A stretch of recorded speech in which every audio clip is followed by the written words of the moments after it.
అందరికీ నమస్కారం అండి. జీత్ విజయాస్ ఛానల్కు స్వాగతం. ఇప్పుడు మనం సామాజిక విప్లవకారిణి సావిత్రిబాయి పూలే జీవితం గురించి కొంచెం తెలుసుకుందాం. ఆనాటి సమాజంలో సావిత్రిబాయి ప్రాముఖ్యత చాలా గొప్పది. ఆమె తన భర్తకు తోడు నీడగా నడవటం మాత్రమే కాక స్వయంగా గొప్ప విప్లవోద్యమ నాయకురాలు కూడా. ఎన్నో అవరోధాలను అధిగమిస్తూ గొప్ప సృజనశీలిగా స్ఫూర్తిదాయినిగా ఎదిగిన ఉపాధ్యాయుని, నాయకురాలు, తాత్వికురాలు, రచయిత్రి కూడా. అన్ని వర్గాల స్త్రీలు సంఘంలో బానిసలుగా జీవించక తప్పని ఆ కాలంలో తనదైన స్వరాన్ని వినిపించిన వ్యక్తి. ఆధునిక భారతదేశంలో తన రచనలను ప్రచురించిన మొదటి మహిళ సావిత్రిబాయేనేమో. పెళ్ళి, పిల్లలు, ఇంటి చాకిరి, భర్త సేవ తప్ప మరొక లక్ష్యమనేది స్త్రీకి లభించని ఆ కాలంలో సావిత్రిబాయి జీవించిన తీరు నిజంగా స్ఫూర్తిదాయకమైనది. ఒక బ్రాహ్మణ వితంతువు సంతానాన్ని దత్తత తీసుకుని తమ కన్న కొడుకు కన్నా మిన్నగా పెంచటం పూలే దంపతుల ఉన్నత వ్యక్తిత్వానికి, ఆదర్శవంతమైన ఆచరణకు తార్కాణం. పవిత్రత, ఆంక్షలు, నీతి వంటి ఎన్నో భావనలకు వాళ్ళ జీవితాచరణ సవాలుగా నిలిచింది. సమానత్వ భావనతో, పరస్పర గౌరవంతో సాగాల్సిన స్త్రీ పురుష సంబంధానికి వాళ్ళిద్దరి అనుబంధం గొప్ప ఉదాహరణ. భర్త చితిని తానే అంటించి దహన సంస్కారాలు నిర్వహించిన సావిత్రిబాయి తెగువ చూసి దేశమంతా దిగ్భ్రాంతి చెందింది. ఆమె భర్త అడుగుజాడల్లో నడిచే సంప్రదాయ పతివ్రత కాదని, స్వతంత్ర వ్యక్తిత్వము, ఆత్మస్థైర్యము గల అరుదైన స్త్రీ అని చెప్పటానికి ఈ ఒక్క సంఘటన చాలు. అయితే ఆమె వ్యక్తిత్వంలోని ఇటువంటి అంశాలన్నీ ఎంతో కాలం పాటు లోకానికి తెలియకుండా మరుగున పడిపోయి ఉన్నాయి. ఎన్నో పరిమితులతో, అస్పష్టతలతో స్త్రీల సంక్షేమానికి కృషి చేపట్టిన బ్రాహ్మణ పురుష సంస్కర్తలను ఆకాశానికెత్తుతూ వాళ్ల సంస్కరణలతో 19వ శతాబ్దం అద్భుతంగా రూపొందిందనే పొగడ్తలు మాత్రం లెక్కలేనన్ని వెలువడ్డాయి. తన భర్తతో పాటుగా హుందాగా తలెత్తుకుని నడిచిన సావిత్రిబాయి జీవితం భారత స్త్రీల విముక్తికి నిజమైన ఆదర్శంగా తరతరాలకు నిలిచే ఉంటుంది. 19వ శతాబ్దంలో ఆమె సాగించిన కృషి ముందు కులం, వర్గం, లింగ వివక్ష వంటి శక్తులన్నీ తలవంచక తప్పలేదు. సావిత్రిబాయి పూలే ఉత్తమ ఉపాధ్యాయుని, నాయకురాలు. అది 1851వ సంవత్సరం. ఆ రోజున పూణేలో బాలికల కోసం కులాల ప్రసక్తి లేని ఒక పాఠశాల ప్రారంభమవుతోంది. తలపై ముసుగును ధరించిన ఓ యువతి ఆ బడిలో పాఠాలు చెప్పటానికని వడివడిగా నడిచి వెళుతోంది. ఆమెను చూసిన ఒక బ్రాహ్మణ స్త్రీ ఆగ్రహంతో, ఏం చెయ్యబోతోంది ఈవిడ? అసలిదేం పని? మన మతానికి, ఆడజాతికి కూడా కలంకం తెచ్చే పని అంటూ కేకలు పెట్టింది. ఆమెతో ఉన్న వాళ్ళందరూ ఆ యువతి మీద పేడముద్దలు విసిరారు. ఆ యువతి జ్యోతిబా భార్య సావిత్రిబాయి. నిర్భయంగా అలాగే నడిచి వెళ్ళింది.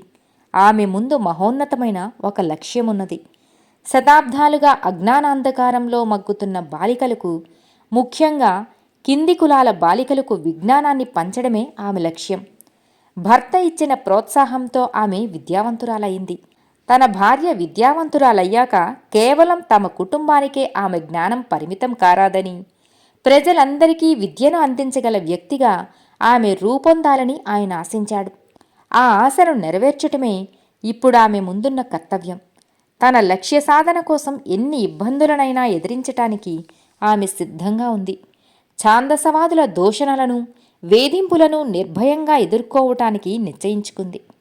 ఈ సంఘటన బాగా ప్రాచుర్యం పొందింది. జనం దీన్ని రకరకాలుగా వర్ణించి చెప్పుకున్నారు. కొందరు మగవాళ్ళు ఆమె వెంటపడి వేధిస్తూ రాళ్లతో కొట్టేవారని ఇటీవల ఇంటర్నెట్లో చదివాను. ఈ ఇబ్బందిని చూసి ఆమె భర్త జ్యోతిరావు ఒక సలహా చెప్పాడట. బడికి వెళ్ళేటప్పుడు పాత చీర కట్టుకుని వెళ్ళి దుమ్ము, మురికి పడిన ఆ చీరను పాఠశాలలో మార్చుకుని మరొకటి కట్టుకోమని, మళ్ళీ ఇంటికొచ్చేటప్పుడు అదే పాత చీర ధరించి రావచ్చని చెప్పాడంట. పశ్చిమ మహారాష్ట్రలోని నైగావ్ అనే గ్రామంలోని ఒక రైతు కుటుంబంలో 1831వ సంవత్సరంలో జన్మించింది సావిత్రిబాయి. ఆనాటి సంప్రదాయాల ప్రకారం 9వ ఏటనే ఆమెకు జ్యోతిరావుతో వివాహమైంది. ఆనాటి నుండి జీవితాంతం వరకు ఆమె ఆయనకు తోడు నీడగా సహచర్యం చేసింది.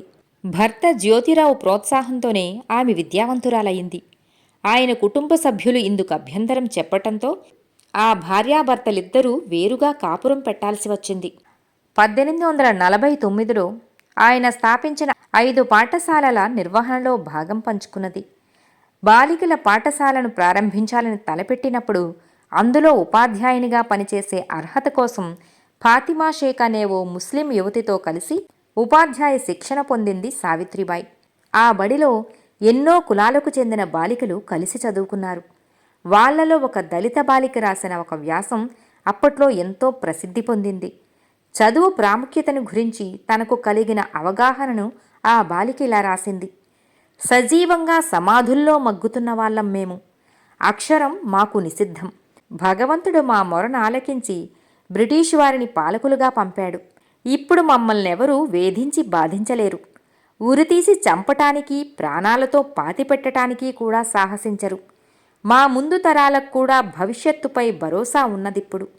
మేమిప్పుడు ఒంటి నిండా బట్ట కట్టగలుగుతున్నాం. స్వేచ్ఛగా అర్థవంతంగా జీవిస్తున్నాం. ఆంక్షలు, నిషేధాలు తొలగిపోయి బజారులు, ఉద్యానవనాలు మాకు తలుపులు తెరిచాయి. సావిత్రిబాయి జ్యోతిరావులు విద్యారంగాభివృద్ధికి చేసిన కృషిని గుర్తించిన ప్రభుత్వం 1852వ సంవత్సరంలో వాళ్ళిద్దరినీ సన్మానించింది. సావిత్రిబాయి ఎంతో ధైర్య సాహసాలతో సామాజిక విప్లవోద్యమాలలో పాల్గొన్నది. అంటరానితనానికి వ్యతిరేకంగా 1868లో ఉద్యమాన్ని నడిపింది.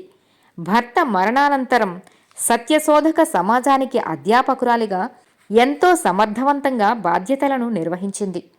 అనాథ స్త్రీలు, శిశువుల సంరక్షణ కోసం శరణాలయాన్ని స్థాపించి నిర్వహించింది. ఒక బ్రాహ్మణ వితంతువుకు పుట్టిన పిల్లవాడిని దత్తపుత్రుడుగా స్వీకరించింది. ఆ పిల్లవాడిని యశ్వంత్ అనే పేరుతో పెంచి పెద్ద చేసి కన్నబిడ్డ కన్నా మిన్నగా ప్రేమించింది. సామాజిక సేవలో పాల్గొంటూనే అంతిమ శ్వాస విడిచింది సావిత్రిబాయి.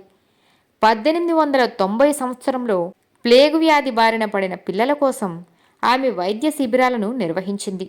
అంత దుర్భరమైన పరిస్థితుల్లో కూడా రోజుకు 2000 మంది పిల్లలకు ఆమె భోజన వసతులను సమకూర్చిందట. చివరికి 1897వ సంవత్సరం మార్చి 10వ తేదీన వ్యాధి సోకిన ఒక పిల్లవాడికి సేవ చేస్తుండగా ఆమెకు కూడా వ్యాధి సోకి మరణించటం అతి విషాదకర సంఘటన. ప్రజలు ఆమెను క్రాంతిజ్యోతి, సావిత్రిబాయి అని పిలుచుకుంటున్నారంటే ఆ పిలుపులో ఎంతమాత్రమూ అతిశయోక్తి లేదు.